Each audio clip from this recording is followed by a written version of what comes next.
पानी, पानी, कोई पानी तो दे दो। बड़ी बहू, मनोज, राहुल, अरे कोई तो सुन लो। छोटी बहू, पानी दे दो। कमरे के अंदर से दरवाजे के बाहर गहनों से लदी हुई बहुएं डाइनिंग टेबल पर बैठी है, अपने अपने पतियों के साथ बात कर रही है और हंस रही है, मगर कोई भी शांता बहन पर ध्यान नहीं दे रहा। और शांता बहन कराहती रहती है और रोते रोते अपने पुराने दिन याद करती है। हे कान्हा, ये मेरी किस्मत में तूने क्या लिख रखा है? अच्छा होता अगर तू मुझे अपने पति लालाजी के साथ ही उठा लेता, कम से कम ये दिन नहीं देखना पड़ता। अरे कोई तो पानी दे दो, अरे कोई तो सुन लो। तभी कमरे में अनुज और रीमा शांता बहन के पोते और पोती आते हैं। अरे दादी माँ, क्या हुआ? आप क्यों रो रही है? अरे रीमा, मेरी बच्ची, तू आ गई, जरा पानी तो पिला दे। कितनी देर से तेरी माँ को आवाज लगा रही हूं, कोई सुनता ही नहीं। ये लो दादी माँ, मैं पिलाता हूं आपको पानी। अनुज, मेरा बच्चा, जीता रहे तू। रुक अनुज, ये देख पानी कितना गंदा है, ये दादी को मत पिला, मैं दादी के लिए साफ पानी लाती हूं। ओके दीदी। रीमा बहुत गुस्से में बाहर आती है। माँ, चाची, आप दोनों यहां बातों में मस्त है और वहां देखो दादी की हालत कितनी खराब है, वो कब से पानी मांग रही है, आपको सुनाई नहीं देता क्या? ये क्या तरीका है अपने बड़ों से बात करने का? बड़ी बहू ने कहा। पापा, और ये क्या तरीका है अपने बड़ों से व्यवहार करने का? रीमा ने कहा। देखा आपने, आपकी मां बच्चों को भी भड़काने लगी है। हे भगवान, न जाने क्या चाहती है ये अब, मेरे ही बच्चों को मेरे खिलाफ कर रही है। दादी मां ने कुछ नहीं कहा, बल्कि उन्हें प्यास लगी थी और वह आपको आवाज लगा रही थी, मगर आपने उनकी एक भी नहीं सुनी। देखा आपने, अब रीमा तुम्हारी मां के सिखाई में आकर मुझ पर इल्जाम लगा रही है। हे भगवान, ये देखो, अब ये बुढ़िया हमारे बच्चों से नौकरों वाले काम करवा रही है। देखो, सोनू से पैर दबा रही है। मां, तुम्हें पता है कि तुम्हारी तबीयत ठीक नहीं है और तुम्हें बच्चों को अपने पास नहीं बुलाना चाहिए, मगर तुम तो जैसे चाहती हो कि हमारे बच्चे भी तुम्हारी तरह बीमार हो जाए। तुम क्यों हमारी सुख शांति के पीछे पड़ी हो? अनुज, इधर आ तू, कहां बुढ़िया से चिपका जा रहा है? न जाने कैसे कैसे कितने कीटाणु होंगे इनके पास। और मनोज अनुज को शांता बहन के पास से खींचकर दूर कर देता है। अरे बेटा, मैंने बच्चों को अपने पास नहीं बुलाया, ये मेरी आवाज सुनकर खुद ही आए थे। और ये तुम कैसी बात कर रहे हो? भगवान करे मेरी उम्र भी बच्चों को लग जाए, मैं क्यों इन्हें बीमार करने लगी? 85 साल की शांता बहन जो भगवान श्री कृष्ण की परम भक्त थी, तो हमेशा पूरे हृदय भाव से श्री कृष्ण की पूजा किया करती थी और भगवान उसे देखकर प्रसन्न होते थे। लो दादी माँ, आप पानी पी लो, रीमा ने कहा। रीमा, अभी बोला ना दादी माँ के पास नहीं जाना है, इधर आओ। अरे बच्ची को क्यों सताता है नालायक, मुझे नहीं पीना पानी, जाओ, मगर बच्चों को कुछ नहीं कहो। देखा आपने, इन्हें कोई पानी नहीं पीना था, बस इन्हें सारा कलेश करना था। छोड़ दो इन्हें इनके हाल पर, वैसे भी अब ये हमारे किसी काम की नहीं रही।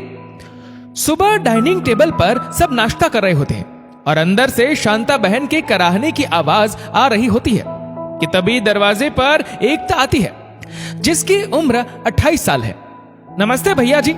नमस्ते एकता, तू अचानक कैसे? कुछ नहीं भैया, बस यहां से निकल रही थी तो सोचा माँ जी से मिलती चलूं, इसीलिए यहां आ गई। लेकिन हमें किसी नौकर की जरूरत नहीं है। अरे भैया, मैं यहां नौकरी के लिए नहीं, मैं माँ जी से मिलने आई हूं। और हाँ, अब मुझे नौकरी करने की कोई जरूरत नहीं है, बल्कि मेरे घर में अब 10-10 नौकर काम करते हैं।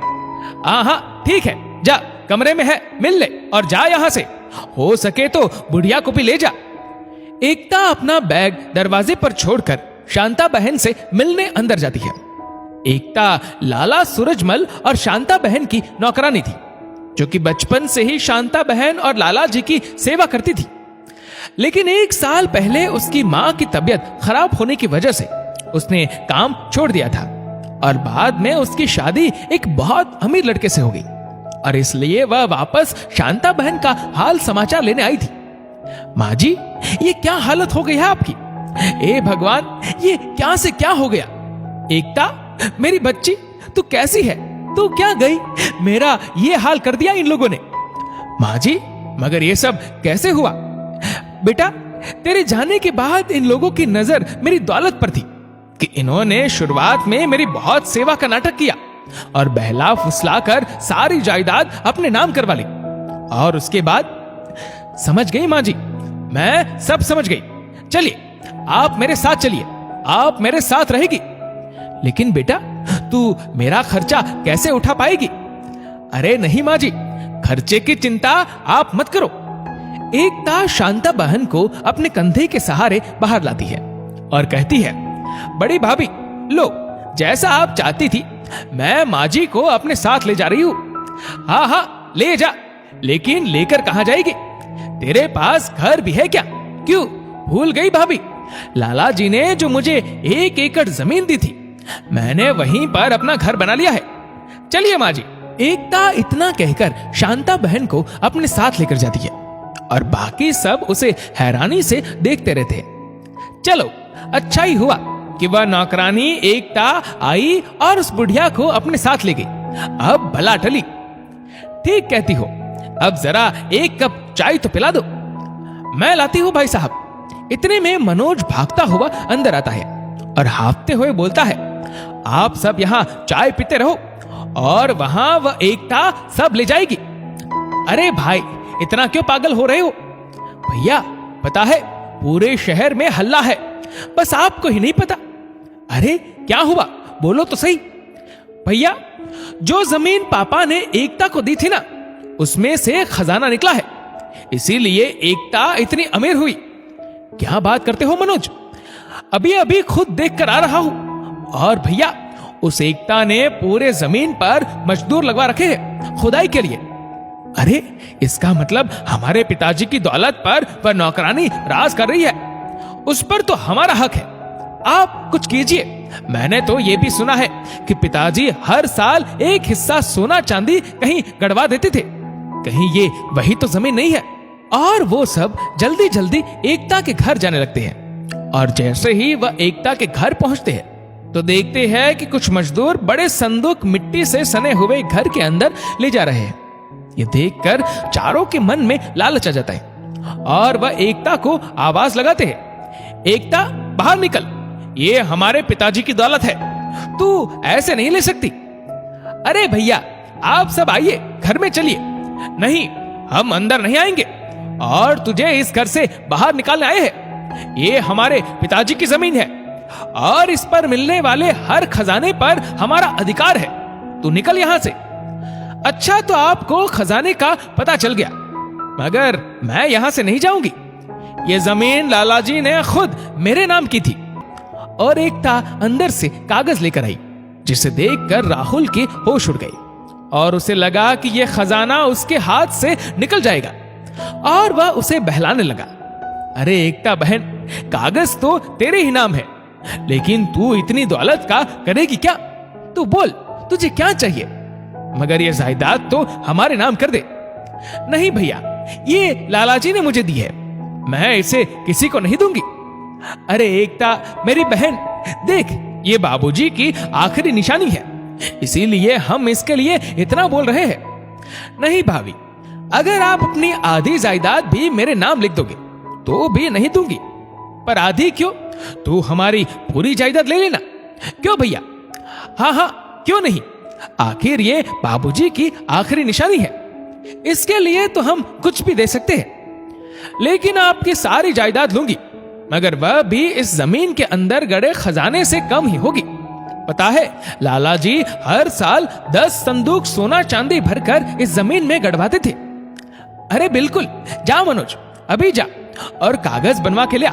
और मनोज जल्दी जाकर कागज बनवा के लाता है और एकता जमीन उनके नाम कर देती है और मनोज और राहुल अपनी हवेली और बाकी की सारी जायदाद एकता के नाम कर देते हैं।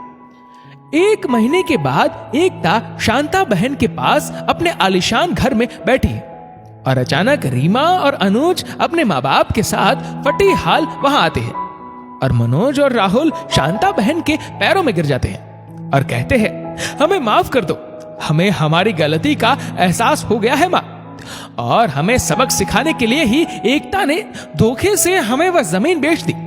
बल्कि उस जमीन में कोई सोना नहीं था, उसमें सिर्फ मिट्टी के पत्थर ही थे। और हम इतने लालच में आ गए कि हम अपनी पूरी जायदाद बेचने पर उतर आए, और हमने जो आपके साथ जुल्म किए हैं उसकी सजा हमें एकता ने दे दी।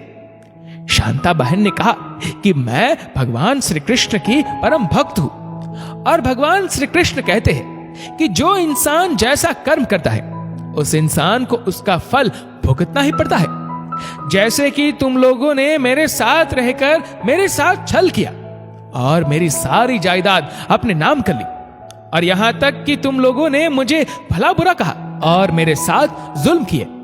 ये सब ऊपर बैठकर कान्हा देख रहे थे, और उसी ने एकता को बदला लेने के लिए तुम्हारे सामने भेजा, और एकता ने तुम लोगों को करोड़पति में से रोड़पति बना दिया। इसीलिए कहा जाता है कि जैसी करनी वैसी भरनी।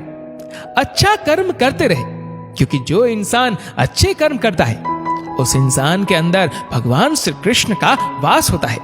दोस्तों, इस वीडियो को लेकर आपकी क्या राय है नीचे कमेंट करके जरूर बताएगा। और अगर आपको वीडियो अच्छा लगा हो तो इस वीडियो को लाइक करेगा, शेयर करेगा ज्यादा से ज्यादा लोगों तक, और ऐसे ही और भी इंस्पिरेशनल वीडियोस के लिए सब्सक्राइब करें हमारे यूट्यूब चैनल को, और फेसबुक पर फॉलो करें हमारे पेज को। धन्यवाद।